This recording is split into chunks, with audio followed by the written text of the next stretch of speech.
Hey, what's up guys? This is Anthony from Anthony's Customs, and for this video, we're going to be reviewing the new Guardians of the Galaxy movie.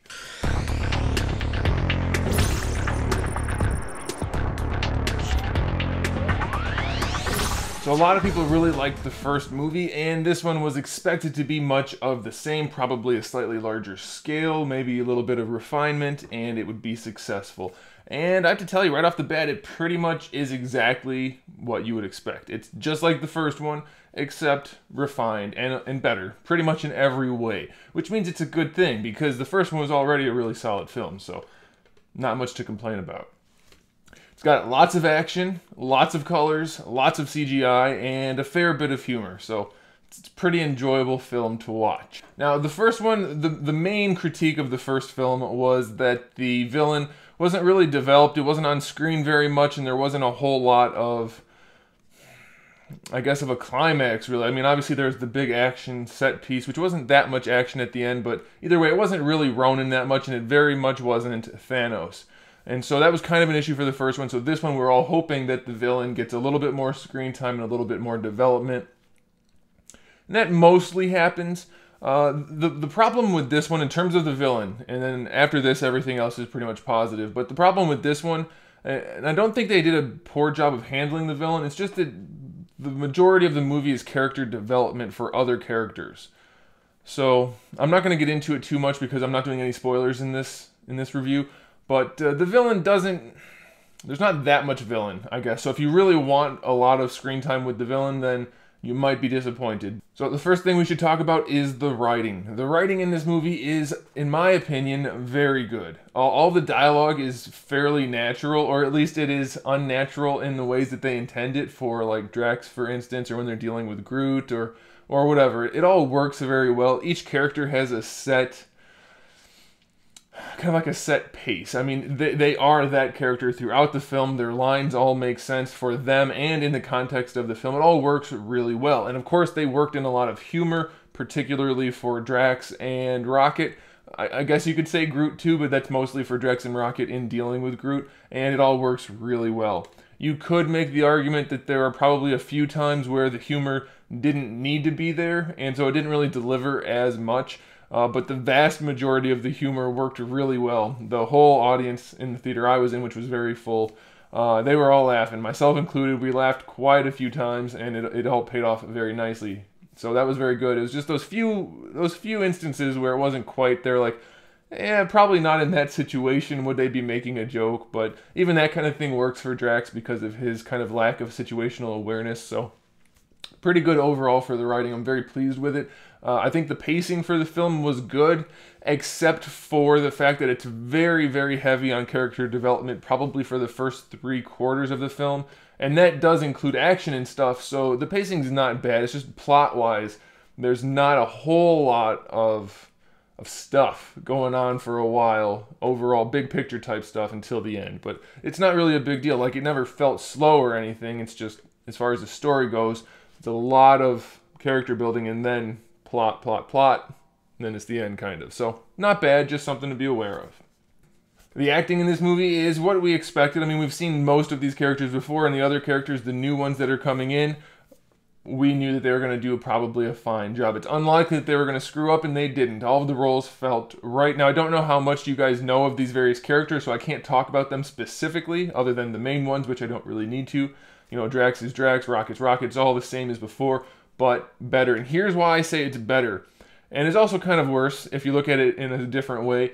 Drax and Rocket steal the show as far as I'm concerned. As far as the Guardians go, the Guardians of the Galaxy, Drax and Rocket steal the show. They have way more development, way more appealing situations to be involved in, way more appealing dialogue. I feel like Gamora and Star-Lord just kind of were there.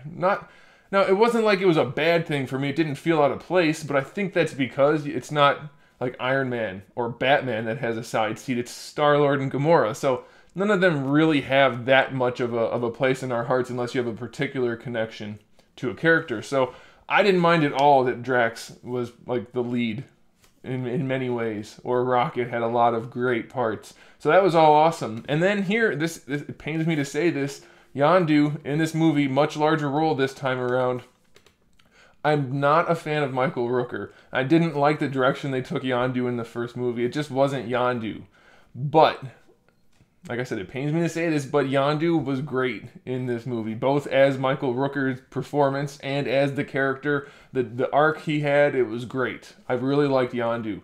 And we're actually going to come back to that in a minute, but very, very good. So Yondu, Drax, and Rocket stole the show. It was very good for them. And then the other people weren't bad. It just didn't stand out for me. So I guess that's all good. I mean, the acting was strong, the writing was strong, and those characters should be very happy. Those actors should be very happy that it worked out in that way. Now, the action in this movie, there is a lot of action, but it's almost like Age of Ultron. Not that there's like hordes and hordes of enemies, but a lot of the action in this movie is kind of... It's not really well, I guess it is forgettable. There's not a whole lot of iconic scenes that you're gonna remember. And there are some scenes that are like, I don't know about that scene, like a crashing spaceship with people hanging out of the back, flying through all this terrain and stuff, and that's not a problem. Like, some of it's questionable in terms of comic book science, but we're gonna slide that aside. The rest of the action, like, there were fight scenes and spaceship scenes and stuff like that, and they weren't bad, but none of them really stand out except for a very few couple key instances, and I can think of two, not counting the big, set piece at the end. Obviously, that's going to happen. So we have the big set piece out. That's a given, and it's done very well, and it includes all the different characters as much as it can, so that's really good. But leading up to that, throughout all the character development, there's just not quite as much. Now, it's not bad, but the two that are really good, Yondu gets a great scene, and that actually happens to be working with Rocket. And then, similarly, a little bit before this, if my timeline's right, doesn't matter when, Rocket has a really good scene. Those two have great scenes, great action scenes. The other characters all have some scenes, but it doesn't really have that payoff. It's not bad, but it's not great. So, it depends what you want. This movie has a lot of action, but it doesn't quite feel like an action movie. It feels like an action-y movie, an action-esque movie, which is fine by me. It didn't bother me at all. It worked fine for the film, but I'm curious if you guys had the same feeling. Like, I don't really remember too much about some of the action scenes, or most of the action scenes, for instance. Like Star-Lord, I can't really think of anything that stood out for him until the very end. So I'm curious if you guys had that same reaction. This movie obviously was going to have a ton of CGI. I mean, they're in space most of the time. I don't think they went up into space for filming. And there's a lot of multicolored people, blues, purples, yellows, greens, all kinds of different things. So lots of CGI. Does it work? It does for the most part. It's really, really good. For instance, Rocket, clearly Bradley Cooper is not in a raccoon suit. He's just the voice. So it's all CGI, and it's fantastic. You can't even tell it's CGI. Like, when I was watching the movie, I had to kind of look for things, and I'm thinking that CGI doesn't look that good. That one's pretty good. Oh, that's right. Rocket is also CGI. Like, he looks that good. So some of it's fantastic. Groot, for the most part, is good, but obviously Groot's small in this, so there's a lot of scenes where he's kind of in the foreground and everything else is happening around him. And he does look a little bit superimposed sometimes. It's not terrible, but it's a thing. And then the only other thing that stands out, I mean, obviously lots of space and lots of sets that are CGI, it all looks good. But a few scenes where it's just like a shot of the person's torso with like the background for the other 2/3, and that does look a little bit superimposed. Not terrible, but it happens. And then just a couple of the ones where like the person's up close and then there's a lot of action happening, around. It does look a little superimposed, but it's not bad, it's fine. So it's not anything that's going to take you out of the movie. So the last thing I want to talk about is just like tie-ins and Easter eggs. I'm not going to mention any specifically. There are a ton, both throughout the film and then post-credits. I think there's 5 post-credit scenes, so there's a lot of stuff there.